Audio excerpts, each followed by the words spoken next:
نحمده ونصلي على رسوله الكريم أما بعد فأعوذ بالله من الشيطان الرجيم بسم الله الرحمن الرحيم عسى أن تكرهوا شيئا ويجعل الله فيه خيرا كثيرا۔ ارشاد باری تعالی ہے کہ تم ایک چیز کو ناپسند کرو لیکن اللہ تبارک و تعالی اس میں خیرے رکھ دے۔ مطلب یہ ہے کہ انسان بعض چیزوں کو ناپسند کرتا ہے زندگی میں، لیکن اللہ فرما رہے ہیں کہ ممکن ہے کہ تم ایک چیز کو ناپسند کرو اور اللہ تعالیٰ اس میں خیرے رکھ دے۔ مجاہدے کی دو قسمیں ہیں۔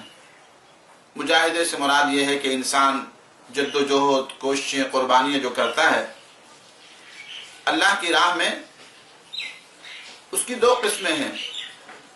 ایک قسم تو یہ ہے کہ انسان مجاہدہ اختیاری کرتا ہے، مثلا اعمال صالحہ کرتا ہے، خوب اعمال صالحہ کرتا ہے، نماز ہے، تہجد ہے، روزے ہیں، اعمال ہیں، اخلاق ہیں، کردار ہیں، اعلیٰ درجے کے مجاہدے کرتا ہے اور کوششیں کرتا ہے، سعیاں کرتا ہے۔ اور ایک مجاہدہ وہ ہوتا ہے کہ انسان خود تو نہیں چاہتا لیکن اللہ تبارک و تعالیٰ کی طرف سے آزمائشیں آ جاتی ہیں اور آزمائشوں کی وجہ سے اس کا اضطراری یعنی مجبور مجاہدہ شروع ہو جاتا ہے۔ جیسے بیماری آ گئی، اب بیماری اور پریشانی آ جاتی ہے، اب انسان نہیں چاہتا کہ یہ مجھ پر پریشانی آئے۔ دو قسم کے حالات انسان پر لازماً طاری ہوتے ہیں، ایک وہ حالات جو انسان کو گوارا ہیں اور ایک وہ جو ناگوار ہیں۔ انسان کی خواہش یہ ہوتی ہے کہ مجھ پر گوارا حالات طاری ہوں، یعنی وہ جو چاہتا ہے، جس کی خواہش رکھتا ہے۔ ناگوار حالات کوئی بھی نہیں چاہتا، لیکن اللہ تبارک و تعالی اس کے مجاہدے کے لیے اور اس کے درجات کی بلندی کے لیے اور اس کے دنیا اور آخرت کے رفع درجات کے لیے اور اس کی تربیت کے لیے بعض اوقات اضطراری مجاہدہ کراتے، کیونکہ انسان کی جو نظر ہوتی ہے وہ بہت تھوڑا سا دیکھ رہی ہے۔ اس کی مثال بالکل ایسی ہے جیسے ایک بچے کی جو نظر ہوتی ہے، 6-7 سال کا، 8 سال، 9-10 سال کا بچہ ہے، اس کی نظر بہت محدود دیکھتی ہے، اس لیے وہ چاہتا ہے کہ میں کھیلوں کودوں، کھاؤں پیوں اور سکول نہ جاؤں، مدرسے نہ جاؤں، پڑھو نہیں، اس کی خواہش یہی ہوتی ہے۔ اور لیکن اس کے والدین اس پر سختی کرتے ہیں اور خوب سختی کرتے ہیں کہ نہیں بیٹا تو نے پڑھنا ہے۔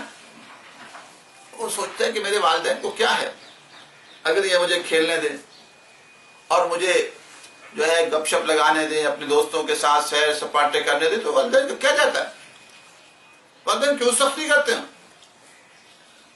لیکن والدین اس پر سختی کرتے ہیں اور 8-10 سال تک میٹرک میں اور پھر F A, B A, M A اور پتہ نہیں کتنے ڈپلوموں میں تقریباً 16-17 سال اس کو ایک مجاہدے سے گزارتے ہیں اور پریشانی سے گزارتے ہیں۔ دن کو پڑھنا ہے، رات کو پڑھنا ہے، ٹیوشن پڑھنی ہے اور خوب پڑھنا ہے، یا مدارس میں صبح سے شام تک پڑھائی ہے، رات کو بھی پڑھائی ہے۔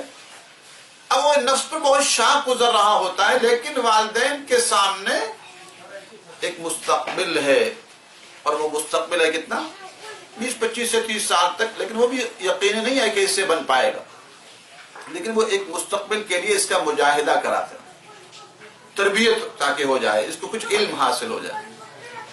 ایسے اللہ تبارک و تعالی کے سامنے ہمارا ایک بہت بہت بہت بہت بڑا مستقبل ہے۔ یوں کہیے کہ اگر زمین کے ایک ایک ذرے کے بقدر ایک ایک صدی اور ایک ایک جو ہے وہ ایک ایک خرب سال بھی بنایا جائے تو اس سے بھی زائد کا مستقبل ہمارے رب کریم کے سامنے ہمارا ہے۔ تو اللہ تعالیٰ بھی چاہتے ہیں کہ ہمارا مستقبل تیار ہو جائے۔ تو بعض اوقات انسان جب تو اختیاری مجاہدہ کرتا ہے تو ساتھ اضطراری مجاہدہ بھی آ جاتا ہے، پریشانی اور دکھ آزمائشیں آتی ہیں، اور بعض اوقات اس میں کمی ہو رہی ہوتی ہے اور اللہ نے اس کے درجات بہت رکھے ہوتے ہیں، تو اللہ تعالیٰ اضطراری مجاہدہ شروع کرا دیتے ہیں۔ کوئی مالی پریشانی آ گئی، مالی دکھ آ گیا، مال ضائع ہو گیا، یا عزیز و اقارب میں سے جو ہے وہ کوئی جو ہے فوت ہو گیا، یا بیماری آ گئی، پریشانی آ گئی، قید و بند کی صعوبتیں آ گئی، مسائل آ گئے. اب یہ جو چیز آتی ہے اس سے انسان کا ایک اضطراری مجاہدہ، مجبوراً جسے مجاہدہ کہتے ہیں، وہ آتا ہے. اب انسان سوچتا ہے کہ اللہ تبارک و تعالیٰ ایسا کیوں کر رہا ہے؟ تو اللہ تبارک و تعالیٰ تو اس کے بغیر بھی دے سکتے ہیں، لیکن اللہ تعالیٰ کی قدرت ہے، سنت کچھ اور ہے. قدرت تو ہے وہ چاہیں تو دے دیں، لیکن سنت یہی ہے کہ اللہ تعالیٰ دنیا اور آخرت کی رفع درجات آزمائشوں اور دکھوں کے بعد عطا فرماتے ہیں. سارے انبیاء علیہ السلام کی زندگیوں کو دیکھیے، پریشانیاں ہیں، دکھ ہیں، مصائب ہیں. ایسے تو پھر ہر کوئی اعلیٰ درجات مانگے گا کہ اللہ مجھے بھی مل جائے، لیکن اللہ تبارک و تعالی خود بھی دکھانا چاہتے ہیں دنیا والوں کو کہ دیکھو یہ کتنے قربانیوں اور دکھوں اور تکلیفوں والے ہیں، اور پھر ان کے رفع درجات دنیا اور آخرت کے اعتبار سے کرنا جائے. اور بات یہ ہے، میں کہا کرتا ہوں کہ دکھوں میں قومیں بنتی ہیں، دکھوں میں انسان بنتے ہیں، دکھوں میں نسلیں بنتی ہیں، اس خوشیوں میں قومیں بگڑ جاتی ہیں. آپ کسی خاندان کے بارے میں دیکھ لیں، عمومی طور پر بات کر رہا ہوں، کہ ان کے پاس پیسہ، دولت، چیزیں، آسائشیں آئیں گی، ان کی اولادیں بگڑ جائیں گی، ان میں شوخی آ جائے گی، ان میں تکبر آ جائے گا، عجب آ جائے گا. ان کے بولنے کے انداز سے معلوم ہوگا کہ وہ نخرے کر رہے ہیں. اور ایسی آپ ان کو جا کر دیکھیں جو پریشانی اور دکھوں اور تکلیفوں میں زندگی گزارتے ہیں، بڑا فرق نظر آئے گا. کبھی آپ مدارس کے طلبہ اور طالبات اور سکول و کالج کے طلبہ اور طالبات کا کبھی جائزہ کوئی لے اور اس حوالے سے جا کر دیکھیں تو آسمان و زمین کا فرق معلوم ہوگا. مدارس کے طلبہ میں ایک رکھ رکھاؤ اور ایک ٹھہراؤ اور ایک عاجزی اور ایک تواضع اور ایک انکساری عمومی طور پر نظر آئے گی. اللہ ماشاءاللہ ایک آدھ دوسرے مزاج کا بھی ہو سکتا ہے، لیکن جو سکول و کالج میں پڑھنے والے طلباء ہیں عمومی طور پر ان میں بھی کچھ اچھے لوگ ہیں، لیکن عموم کی بات کر رہا ہوں، اکثر کی بات کر رہا ہوں، چونکہ وہاں پیسہ اور دولت کی بہتات ہوتی ہے. جو فیسوں والے سکول ہیں، کالج ہیں، ان بچوں میں آپ اگر ایک تجزیہ کریں گے تو وہ ان کے اندر عمومی طور پر ایک عجب اور ایک بڑائی اور ایک شوخی کا انداز نظر آئے گا. کیونکہ مدارس میں پریشانیاں ہیں، دکھ ہیں، مصائب ہیں، تکلیفیں ہیں، وسائل نہیں ہیں، فاقے ہیں. تو قومیں دکھوں میں بنتی ہیں، افراد دکھوں میں بنتے ہیں، اور بڑے بڑے لوگ جو تیار ہوتے ہیں وہ دکھوں میں تیار ہوتے ہیں. محمد عربی صلی اللہ علیہ وسلم کی زندگی کو دیکھیے، حضرت نوح علیہ السلام، حضرت ابراہیم علیہ السلام، حضرت موسیٰ علیہ السلام، ان سب سے بکریاں چرائی جا رہی ہیں. سارے انبیاء علیہ السلام نے آپ صلی اللہ علیہ وسلم فرمایا کہ بکریاں چرائیں. اب بکری کے بارے میں آتا ہے کہ بکری چلانا بہت مشکل کام ہے. بکری چلانا مشکل کام ہے. کیوں؟ اس سے کہ ان کی فطرت میں کچھ ایسا صفت ہے کہ یہ کوئی ادھر جاتی ہے تو کوئی ادھر رخ کرتی ہے، کوئی ادھر رخ کرتی ہے، ایک جگہ نہیں رہتی. اب ان کو سنبھالنا بڑا مشکل ہے. ایک کو واپس لاتے ہیں تو دو ادھر نکل چکی ہوتی ہیں، ان کو واپس لاتے ہیں تو دو ایک رخ کر چکی ہوتی ہیں. مارے زیادہ تو ٹانگ ٹوٹ جائے، کمر ٹوٹ جائے. تو اللہ تعالیٰ ان کا مجاہدہ کراتے ہیں بکریاں چروا کر. اللہ تعالیٰ تو اس کے بغیر بھی کر سکتے تھے ان کو اعلیٰ مقام، لیکن اس سے کام لینا ہوتا ہے، ایک بڑا عظیم کام لینا ہوتا ہے. تو بکریاں چروائی جا رہی ہیں. حضرت موسیٰ علیہ السلام 7-8 سال بکریاں چرا رہے ہیں، اور بکریاں چرانے کے بعد اللہ تبارک و تعالیٰ ان کو پھر اعلیٰ عرفہ مقام دے رہے ہیں. اللہ تعالیٰ ہم کلام ہو رہے ہیں، وحی شروع ہو جاتی ہے. تو یہ اللہ تبارک و تعالیٰ کا قانون اور سنت ہے کہ دکھوں اور پریشانیوں میں اللہ تعالیٰ اضطراری مجاہدہ کراتا ہے. مصائب میں، آلام میں اضطراری مجاہدہ ہوتا ہے.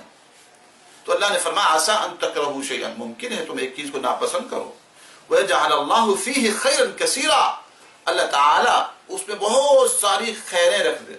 یہ بیماری، یہ پریشانی، یہ مال کا کم ہونا، یہ دکھوں کی آمدیں، یہ مصائب، یہ تکالیف انسان کو ناپسند ہے، لیکن اللہ فرما رہے ہیں ممکن ہے کہ ہم اس میں خیریں مقدر کر دیں. تو ہمیں چاہیے کہ رب کی رضا پر راضی رہیں. جیسے ایک بچے کو چاہیے کہ اپنے والد کے فیصلوں پر راضی رہے اگر وہ سختی کر رہا ہے پڑھانے کے لیے، سکولوں کا مدرسے بھیجنے کے لیے، ادارے میں بھیجنے کے لیے، اس کو تو احساس نہیں ہے مستقبل کا، لیکن اس کے بڑوں کو احساس ہے، اسے اپنے والد کی بات ماننی چاہیے، اور اس کی خواہشیں ٹوٹ رہی ہیں تو ان کو برداشت کرنا چاہیے۔ ایسے ہی اگر والد بڑے ہیں تو ہمارے خالق اور مالک کا اور ہمارا کوئی نسبت ہی نہیں ہے اللہ کی ذات گرامی میں، اور ہم بندوں میں کوئی ادنا سی کوئی چیز کوئی نسبت بھی نہیں ہے۔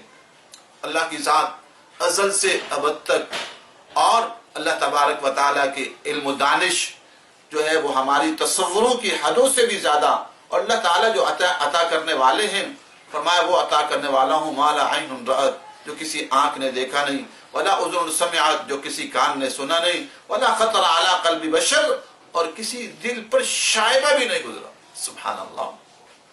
کیا سوچ سکتے ہیں دنیا میں کہ نہریں بہیں، دودھ کی شہد کی نہریں بہیں، لیکن اللہ تعالیٰ دودھ اور شہد کی نہریں بہا دیں گے، اور شرابن طہورا کی نہریں بہیں گے، پانی کی نہریں بہیں گی۔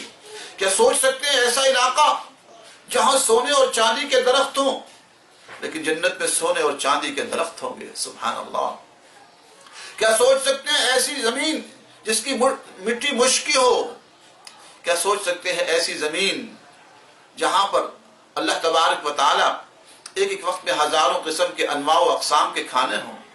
کیا سوچ سکتے ہیں ایسا دیس کہ جہاں جو دل چاہے وہ ملے، جو دل چاہے؟ ایک بادشاہ کو بھی دل چاہیے نہیں مل سکتی۔ وَلَكُمْ فِيهَا مَا تَشْتَهِي أَنفُسُكُمْ وَلَكُمْ فِيهَا مَا تَدَّعُونَ۔ سبحان اللہ! اور کریں اس آیت پر، جو تمہارا نفس چاہے گا، نفس تو بہت زیادہ چاہتا ہے، انسان کہتا ہے پتہ نہیں ہزاروں اس زمین جیسی، اس سے ہزاروں گنا بڑی زمین ہو، اور ہیرے جواہرات، سونے اور چاندی اور انواع و اقسام کے کھانوں سے اور پھلوں اور سبزیوں سے بھری ہوئی ہو، پھر کام کاج کوئی نہیں، بیٹھے بٹھائے کھلائیں گے، پھر ہر ہفتے کے بقدر نئی شکل ملے گی۔ سبحان اللہ!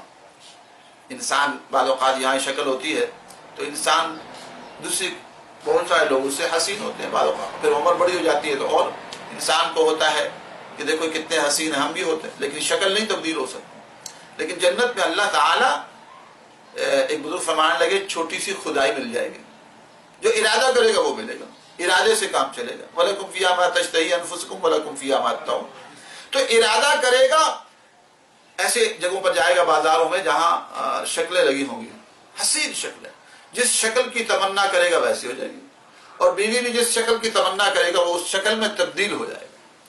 ایک ہفتے کے بقدر نئی شکلیں اور نئے انواع و اقسام کے کھانے اور کام کاج کچھ بھی نہیں، اور اللہ کی نعمتیں، اور پھر اللہ تعالیٰ کی زیارت اور نبیوں کی زیارت، اتنا کچھ جو عطا کرنے والے ہیں، اس کے لیے اللہ تعالیٰ مصائب اور آلام بھیجتے ہیں، جو بہت مشکل ہے ان کو سہنا، اور اضطراری مجاہدہ اختیاری مجاہدے سے زیادہ سخت ہوتا ہے۔ اختیاری مجاہدہ دل چاہ رہا ہے انسان پڑھ رہا قرآن، دل چاہ رہا ہے نفلیں پڑھ رہا ہے، نہیں چاہ رہا تو کبھی نہیں بھی پڑھی، لیکن اضطراری مجاہدہ مجبوری بن جاتی ہے کہ وہ سہنا ہی سہنا ہے، دل نہیں چاہ رہا، لیکن بے بسی کی کیفیت ہے، لیکن اس کو سہنا ہے، بیماری کو سہنا ہے، تکلیف کو سہنا ہے، دکھ کو سہنا ہے۔ تو یہ اللہ تبارک و تعالیٰ کے ہاں اس میں بہت بہت بہت بہت اعلیٰ اور عرفہ مقام ملتے ہیں۔ ایک بزرگ فرمانے لگے یہ مصیبتوں اور آلام میں جب انسان صبر کرتا ہے تو وہ روحانی ترقی ملتی ہے جو ہزاروں تہجدوں اور نفلوں سے نہیں ملتی۔ اس لیے ہمیں مصائب اور آلام میں اللہ کی رضا پر راضی رہنا چاہیے۔ اللہ تعالی ہم سب کو دین کی سمجھ نصیب فرمائے۔ السلام علیکم ورحمۃ اللہ۔